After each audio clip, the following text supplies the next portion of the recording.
Zen, lihat deh. Tadi Papung ledekin Oyen tidurnya ngorok. Sekarang dia malah ikut-ikutan begitu. Kita bangunin aja ya, Zen. Oke, 1, 2, 3. Papo, bangun Papo, bangun. Papo ketiduran, Kak. Nggak bisa begadang.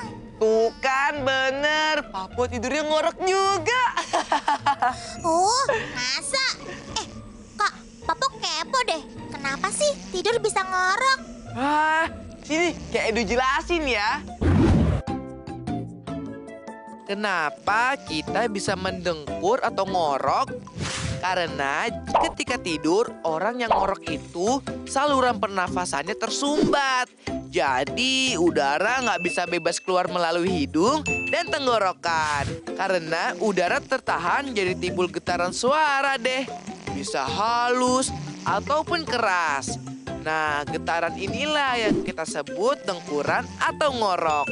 Selain itu, ngorok juga bisa disebabkan karena usia yang sudah tua, pilek, dan berat badan yang berlebih. Oh, iya. Makasih, Kak Edu.